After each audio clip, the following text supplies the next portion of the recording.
I'm Barbara Comstock, Executive Director of the American Consumer and Investor Institute, and we're delighted to have you here this morning.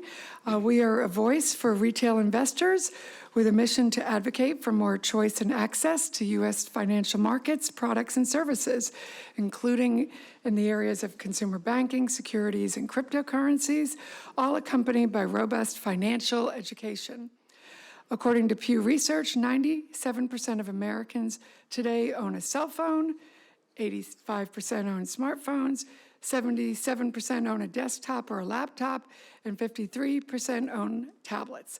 Consumers leverage connected devices and digital tools to consult with their physicians, buy a car, find a job, manage their finances, and find solutions to all sorts of needs that pop up in life when they're traveling or wherever they're going overseas. And we always have those things. You know, we go home if we forget our phone more than if we forget a spouse or a child, right? And Americans expect and want to be able to access the tools and services they use in the palm of their hand. Speaking directly to financial services, technological advances have given millions of Americans, especially new and non-traditional investors, opportunities to participate in the stock market as only elites could before.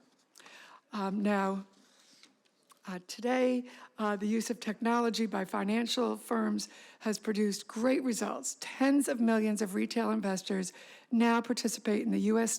stock market at historically low cost. As of 2021, retail investors' share of total equity trading volume approached 25%, up from 20% in 2020 and 10% to 15% in the preceding decade. Technology has played a central role in expanding market access to retail investors. And I think if we all just talk to our kids, I know my kids, have just eclipsed, what I did at their age. The discussion around technology is ever-changing and now includes artificial intelligence.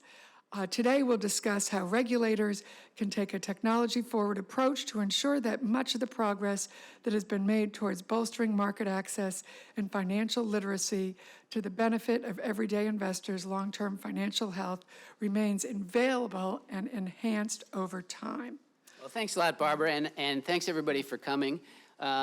And I do want to say thank you guys. This is a very esteemed panel, and like Barbara said, I've been covering this for a couple of decades, and I've covered each of you in your previous jobs, including Barbara at the Justice Department, even before you got to the Hill, Dalis at the SEC, and then Paul was one of the first people I met when I started this beat in 2002, and you had just joined the SEC, and we realized we've never been on a panel together, so this is kind of a historic event. First for everything. Anyways, let's get going, and I want to start with you, Dalia, just because you were on the front lines at the SEC for so long, and now you're in private practice, and you talk to a lot of companies and market participants. You talk to a lot of investors. Give us a big picture overview here of how firms are using technology, how investors are using technology, and what does this mean, kind of broadly. So thank you, first of all, for having me here, and this is such a critical topic for us to be discussing.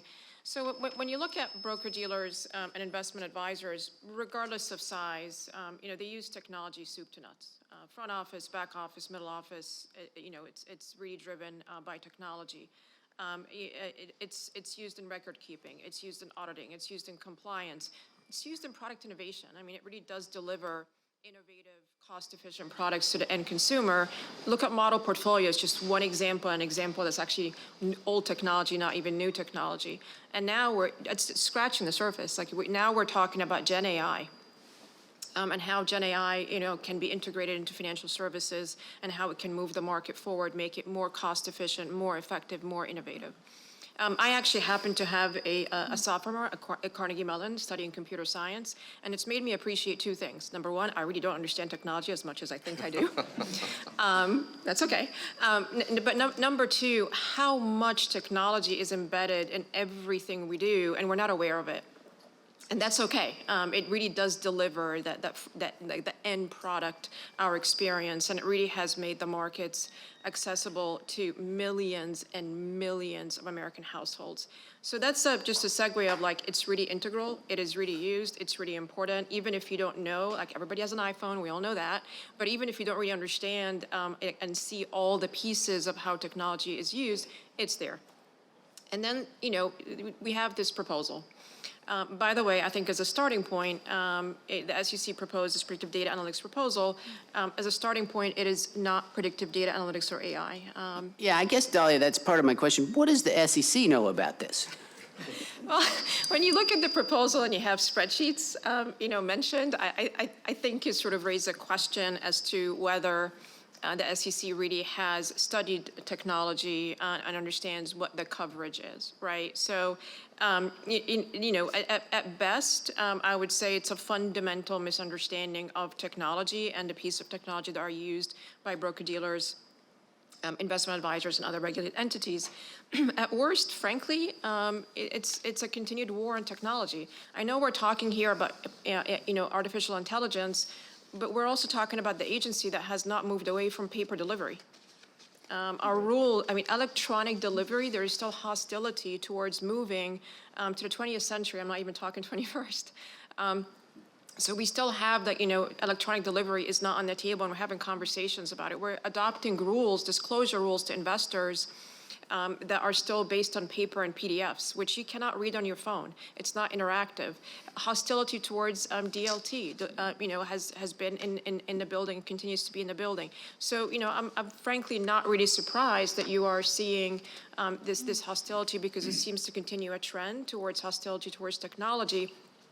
And that makes the entities that are regulated by the SEC, quite frankly, lag behind other financial institutions that are regulated by other governmental entities. Like DOL is ahead of the SEC when it comes to technology and innovation. A lot of other parts of industries are way ahead of the regulated entities by the SEC. So we don't just have a problem with respect to AI, we have a problem with respect to allowing technology to really innovate and move the markets forward under the SEC. And that's just been a trend, and this is just sort of the continuation of that trend. So one other kind of big picture question that I want to ask Barbara, but you mentioned this in your opening, but one thing we do know about technology, we might not be able to define what AI is exactly, but we know that it has brought a lot of investors into the market. Talk to us a little bit about that, kind of how Main Street investors are using technology and what this means kind of as a broader trend. Well, technology has really allowed, more people to come in, has democratized the whole, the retail market. Like I said, 25%, it's grown to 25%. That's meant more young people, more women, more minorities.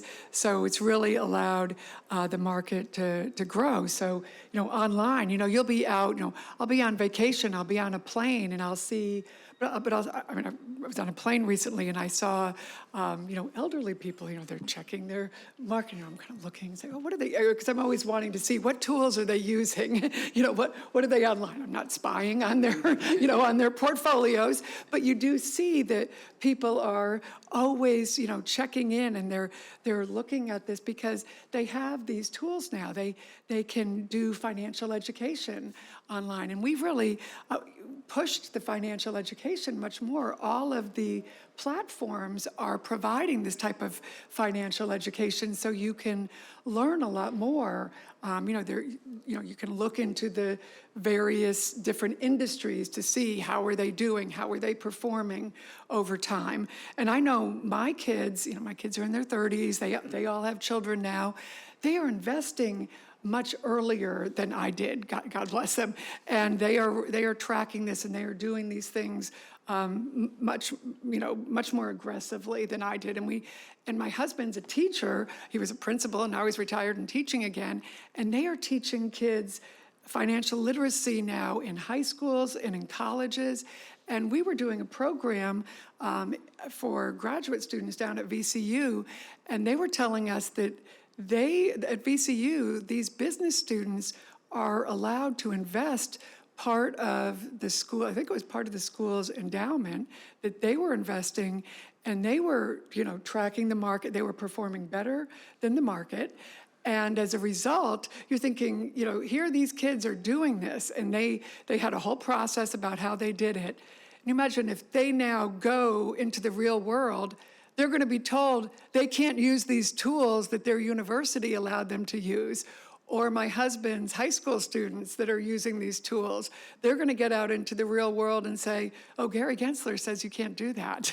That somehow the paternalism that he's saying this is dangerous, if you use these tools that Mr. Comstock was teaching you to use in high school, that this is too dangerous to use in the real world. We're trying to empower young people to be able to use all these data analytic tools to help them project. Like if you start investing as a teenager, imagine, we know, the greatest power in the world is, compound interest. Yes, there we go. Senior moment there. And, if you start investing in your teens, much less your 20s, instead of your 30s, you are going to be doing much better. So this is what the financial literacy that is really being pushed now, in the high schools, in college, but also by all of these platforms, which is so powerful. And what I think is going on at the SEC now, and certainly with the PDA rule, is totally contrary to that, and really very troubling, and so backward and so paternalistic at a time when we are I think really have this opportunity to empower a whole new generation of investors who are really excited about being able to use these tools and see how their investments are growing.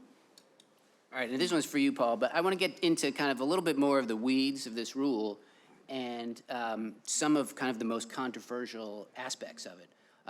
One of the things, this rule tries to get at conflicts of interest. It tries to say brokers should not put their interests ahead of clients, and which is kind of a standard thing. But it also is a shift because it calls for firms to eliminate conflicts of interest or neutralize them. And a lot of people have said, hey, that's not how the securities laws have traditionally worked. So I wanted to ask you about that. Is this a big change, and is it unusual? Yeah, well, thanks, Robin. It's a pleasure to be here and good to see you all this morning. It's a departure from sort of standard operating procedure by the SEC in a number of different ways, a number of different levels. So first of all, it's true that everyone here in all of our lives, we're kind of riddled with conflicts of interest, I think, down to, who's going to get the last raspberry in the pile over there versus, what you're doing, with respect to, who's going to leave what to your children, who gets the, different things. So and then obviously in the business world too, there are conflicts, and the traditional way that this is being handled, by the SEC and under the Investment Advisors Act, for example, of 1940 and the 34 Act. Certain things that are just, obviously really illegal, like stealing something from somebody, but the recognition that conflicts of interest, and meaning that you're acting as a fiduciary for somebody or an agent or whatever, you need to disclose to your customer exactly what your contrary interests might be. And so that's been the traditional approach, that disclosure is the best way because people are grown up and they can read and understand what those conflicts are and then adjust accordingly. Like if you think that's too big of a potential conflict and you don't really trust the other side and to have your best interests at heart, you can go down the street and find someone else. So this one now, of course, is going a step further and saying that you have to, like Rob said, you have to neutralize it or totally eliminate it. And in many cases, I would argue that's impossible to eliminate, and that's why disclosure is the best policy ultimately. And so with a couple of things with this rule is that, the SEC clearly in proposing it didn't really do their homework. So first of all, we have two huge definitional issues here. Conflict of interest, just what is that? And because there are all sorts of gradations of that, and so it kind of really invites 20/20 hindsight down the road for the examiners or worse yet, enforcement to come knocking on an institution's door and saying, we think this is a huge conflict. In fact, I just did a few weeks ago, presentation, an affidavit on behalf of a large bank that was being accused by the staff at the SEC of, not disclosing properly a particular conflict and not eliminating it. And so there was really no justification for the latter there to eliminate it, but they did disclose it down to exactly what the particular advisor was going to get as far as a percentage of the overall fee. So clearly, and then once we got there and talked to more senior people, the issue receded. But so clearly there are all sorts of things that people are going to have to deal with if a very vague sort of definition-less type of concept is finalized. But then going back to what Dahlia was saying, what's technology? So Mark Ueda, who's a current commissioner and used to be a counsel of mine when I was commissioner, he and Hester Peirce are doing a wonderful job there. But Mark famously said in his dissent, in his public statement, that even an abacus, under the definition of technology, Dahlia focused on spreadsheets, but I mean it's true when you look at the vague definition of something that assists someone else in coming up with a recommendation or whatever, is an artificial type of thing. Well, unless it's in your little noggin there, it's really definitionally could be humongous. So where does that end? How do people plan? How do they deal with their customers? Do they get sued? There are trial lawyers out there who are very hungry and looking for things to do, and no doubt, obviously they help people as well, but still, legitimate businesses, are going to be caught in the crosshairs. And then finally, going back to how the current commission, I think, is in a way wasting a lot of time and money for a lot of people, and ultimately the consumers of financial services and investors in the market, by coming up with these proposals that are very poorly thought through. And so the way things should be, and I'll point to Treasury, which is now looking at issues around maybe outbound controls on investments around CFIUS and other things like that. Treasury came out with notice of proposed rulemaking and an anticipated, in SEC parlance, it's a concept release. So it's a very preliminary stage, asking very broad questions, taking soundings, please respond to our questions so that we can, get smart about this, go back and think about it. If we think there's something that we ought to do, then we'll come out with the next step, which is a proposal and a notice of proposed rulemaking. And part of that, Paul, I think, right, is that when you read one of these rules, you don't know exactly what's going to be in it. And it takes people maybe a little time to realize that. And with this rule, people thought it was very targeted at online brokers and people like that. And then all of a sudden they realized, oh, this might be very broad. And I want to ask Barbara about this because you wrote an op-ed with former Attorney General Bill Barr about this. But it seems like this doesn't just hit brokers. It hits mutual funds. It hits hedge funds, which are restricted for investors. It hits kind of anybody maybe who manages money on behalf of a client. So can you talk about that a little bit?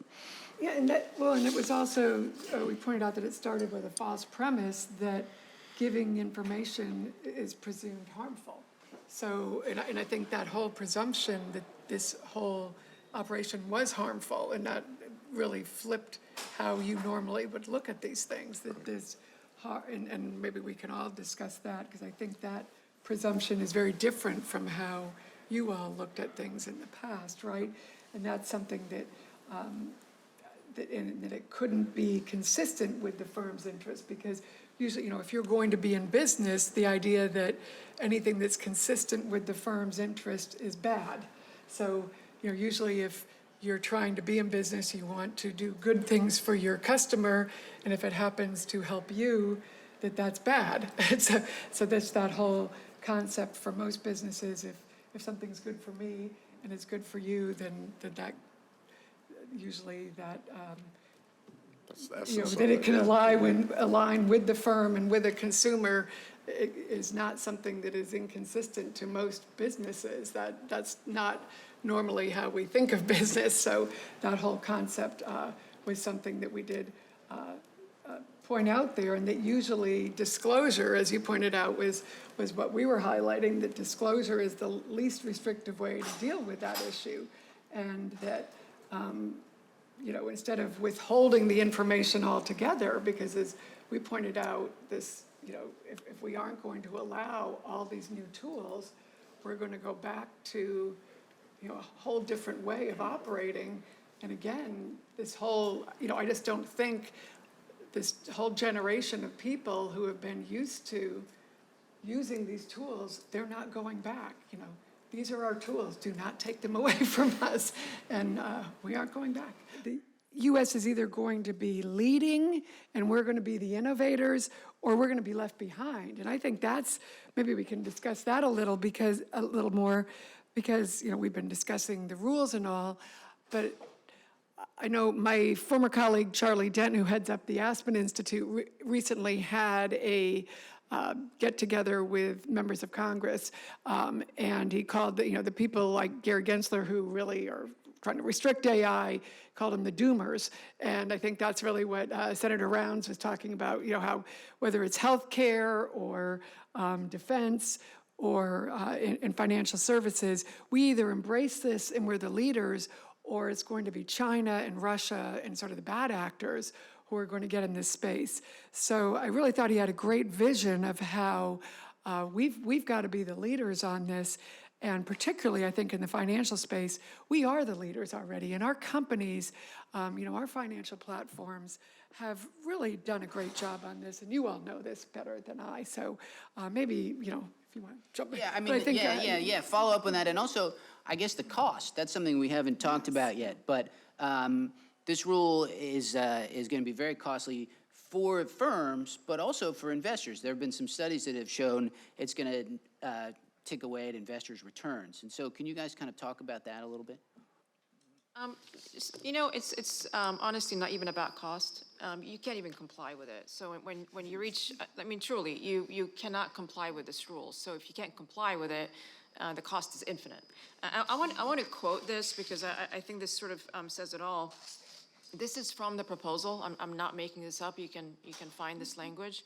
The SEC acknowledges itself that this rule you cannot comply with. And it says, in certain cases, it may be difficult or impossible to evaluate a particular covered technology or identify any conflict of interest associated with its use. However, the lack of visibility does not absolve the entity of the responsibility to comply. So, there has been a ton in the comment file about how this will raise the cost on regulated entities and frankly drive smaller broker-dealers and investment advisors out of the market. But you also have even the biggest, most sophisticated regulated entities, you have an acknowledgement by the commission that they cannot comply with this rule. And Paul, just to follow up on that, who picks up the costs on this?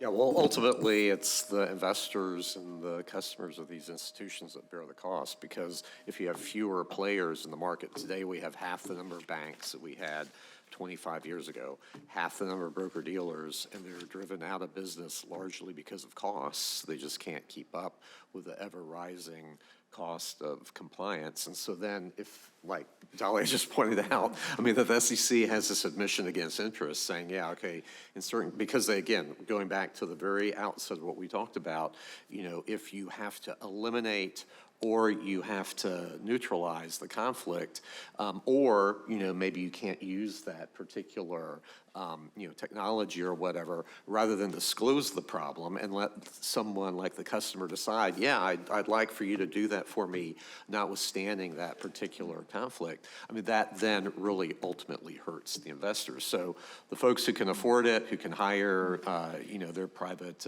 family offices and that sort of thing, they're fine, but it's the people who really need the help, where now we have Social Security issues, we have people not saving enough for retirement, and old age is, really critical. And so we've got to let them invest money and try to get good advice that way. And then, but knowing the risks, knowing the potential pitfalls, but let them decide on their own.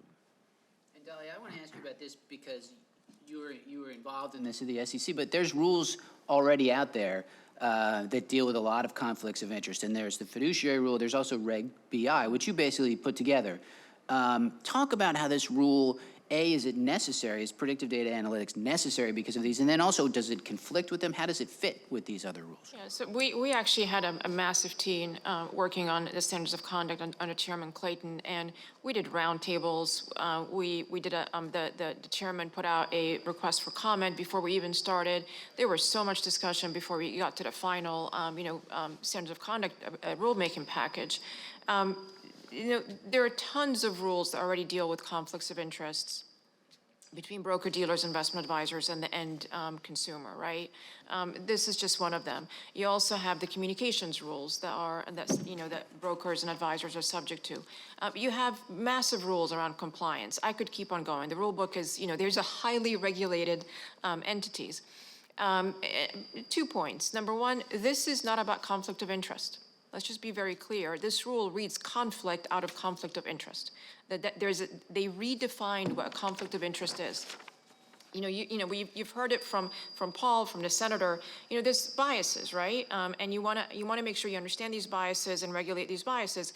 But here, they actually the interests could be aligned, as in the broker and the consumer could be moving in the same direction, and yet under this rule, it would not be allowed. So you regulate conflict of interest out of it. To be clear, I think, there may be a delta. There may be a delta between the rules in the books and the use of this new technology. I think we can, all of us can sort of intellectually agree that there might be a question. And in particular, I think this is the hidden agenda of this rule is about the Robin Hoods of this world. There's a question about, self-directed accounts and regulation best interest is not applied to these, et cetera, et cetera. So there may be a delta. Let's put that on the table. But, there are requirements for how you do regulations. You have to understand where the delta is. You have to understand if the rules on the books actually cover that delta or not. And then even if you get to a point where you say no, you do actually have to going back to cost, you do actually have to go through a process of saying, what's the risk? And is the regulation here, the cost of the regulation, does it address that risk, or are the costs by far outweighing the benefits? That's the process you have to go through. That's a process we did not see here. And I think just for the sake of clarity as well, what you cannot do is simply repropose this rule. Because the comment file, if you just address the comment file is about how bad this rule is. The comment file did not tell the commission what is the proper way to handle AI and PDA. The commission needs to start from scratch with concept releases, with roundtables, with conversations with the various market participants and experts in this field, because there are no AI or PDA experts in the commission. So a simple reproposal is not going to cure what we have seen here. So do you think there is at all, either anybody here on the panel, is there a way to fix this or not? I mean, and should there be a narrow approach? You mentioned that maybe self-directed investors who don't these rules don't apply to them. Does the SEC, is this something they should look at? We don't know what the rules that apply. I mean, when under Chairman Clayton, we actually did put out, a piece talking about there is this piece, we should be looking at it. So it's legitimate to look at this. What's not legitimate is to sort of shut down the ability of investors to access the markets. I have a 20-year-old. He has a Robinhood account. He is experimenting with how to invest. I want him to make his mistakes now when he is 20 years old, and not when he has a house, kids, mortgage, cars, et cetera, So we need to make sure more Americans participate in the markets, because we have a retirement crisis. The way you solve for that retirement crisis is to make capital more accessible, the markets more accessible. The way not to do it is to sort of really just shut them out of the market, shut opportunity, make it impossible for more regulated entities to come in and compete and provide products. So there are ways to do it. I'd say this is not one of them.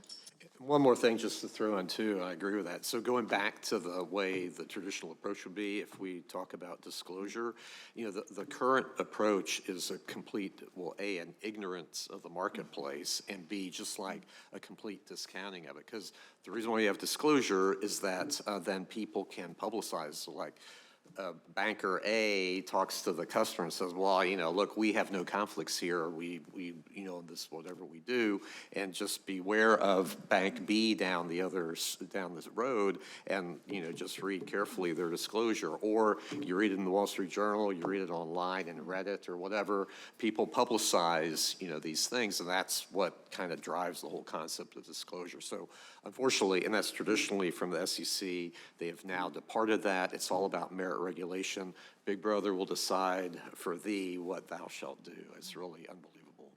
Good. I think that's probably a good way to leave this, although, Paul, I did want to, since Congressman Davidson was here and he talks a lot about crypto, I did want to ask you about one other issue, which is the Staff Accounting Bulletin 121 that the SEC put out. And your counsel, former counsel, now Commissioner Hester Peirce, just talked about this. It's preventing banks from custodying crypto because it requires them to keep crypto basically on the balance sheet. Right. But talk to us a little bit about this, because I know it's an issue that has concerned you too. Yeah, well, basically, it's all about risk, and we could go on for a while on We could this have a whole day on dirty this, but accounting yeah. issue. But basically, what it is, it's focused on financial institutions ultimately, because they are lending money to people who are in the business of custodying assets, like I think some of the big the trading platforms out there that are, where people are buying and selling their crypto assets. So basically, this particular staff accounting bulletin, which is a key, it's not a rule of the commission. It's something that the staff of the SEC came up with without going through the whole notice and comment process and getting, public, input on it. And by the way, nothing at the SEC happens in a vacuum. It's not just like one day the chief accountant said, I'm going to do this. I'm just going to go ahead and publicize this rule. He has the chairman's assent in it, not the commission as a whole, but the chairman's assent, which is key at the SEC because the staff knows where the bread's buttered and, who can hire them and fire them or demote them or whatever. And so, so this is coming out, again, when I think the congressman talked about chaos by design, I wrote that down. I hadn't thought about that one, but that's kind of what this SAB 121 is all about. And so the problem is it has, just like what we're talking about with the PDA, this has the same problems of definition and scope and everything else. So banks are scared to death to be active in this space, and either as a principal, as a trader, or as a lender, and so that has really created chaos there. And so the ABA, the American Bankers Association, and others have put in really scathing comments about this staff accounting bulletin. But there's really no kind of public way to register your disappointment or disagreement because it's not commission action. So it's not it's not enforceable. But first of all, the banks are unsure, and so they're public companies by and large. But then also they have accounting firms who are trembling in fear over what the staff at the chief accountant's office at the SEC will do. And they have been very, kind of forthright about this and in questioning things. And so accountants, and that's kind of where the rubber hits the road, because if the accountants can't sign off on things, then you're in trouble, on your submitted financial statements to the SEC. And so it's just this one thing after another. So it's really created a bottleneck in the industry. Good. Well, thank you. That's a fascinating conversation, and thanks everybody for coming. One final thing I was please going do to wrap up, highlight Barbara. I'm sorry. that I think both the senator and congressman pointed out is that Gary Gensler has had the unique ability to bring Democrats and Republicans together. I think the congressman pointed out that Richie Torres, Wiley Nickel, and himself, all come together in opposing, this rule, PDA. I think the senator highlighted that. So in a Congress that often doesn't come together on things, Gary Gensler has brought them together. So we do have that kumbaya moment that he has brought us. So thank you. Well, thank you. Thanks, everybody. Thanks a lot.